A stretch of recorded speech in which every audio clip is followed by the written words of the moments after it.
नमस्कार।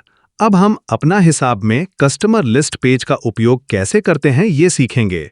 जब आप साइड बार में कॉन्टैक्ट्स मेन्यू पर क्लिक करते हैं तो एक ड्रॉप डाउन खुलता है, जहां से कस्टमर्स पर क्लिक करते ही आप कस्टमर लिस्ट पेज पर आ जाते हैं। इस पेज पर सबसे ऊपर हमें दो मुख्य ऑप्शन दिखाई देते हैं। सर्च बॉक्स, इसमें आप सीधे ग्राहक का नाम टाइप करके उसे खोज सकते हैं। जैसे ही आप मुकेश पटेल टाइप करेंगे, सिस्टम मुकेश पटेल नाम वाले कस्टमर को ढूंढ लेगा और उसकी डिटेल्स नीचे दिखाई देने लगेंगी।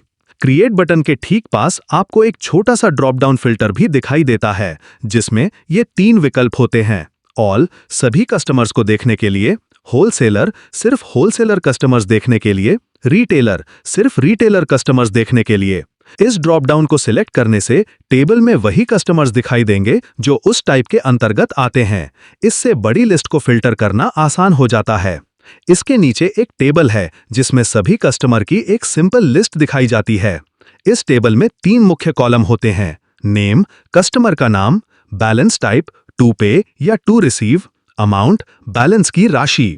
जब आप कीबोर्ड से एरो की दबाते हैं ऊपर या नीचे तो टेबल में अगली या पिछली पार्टी सिलेक्ट हो जाती है और दाईं तरफ उसी पार्टी की जानकारी दिखाई देती है। लेकिन जैसे ही आप किसी पार्टी के नाम पर डबल क्लिक करते हैं या फिर एंटर की दबाते हैं तो एक पॉपअप मॉडल खुलता है, जिसमें उस पार्टी की पूरी डिटेल्स देख सकते हैं।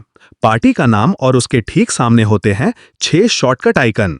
पार्टी की पूरी डिटेल देखने के लिए, पार्टी को एडिट करने के लिए, पार्टी को डिलीट करने के लिए, पार्टी को पेमेंट करने के लिए, पार्टी की पेमेंट हिस्ट्री देखने के लिए और पार्टी के सारे लेन देन ट्रांजैक्शंस देखने के लिए।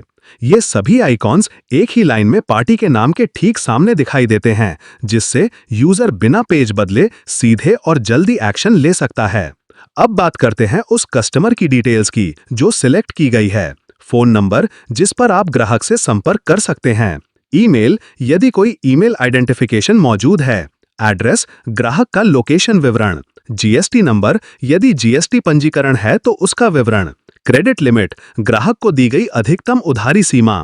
करंट बैलेंस, अभी तक का बकाया या प्राप्य राशि। ये सारी जानकारी जैसे ही आप किसी कस्टमर को सिलेक्ट करते हैं, उसी स्क्रीन पर नीचे साइड पैनल में साफ साफ दिखाई देती है।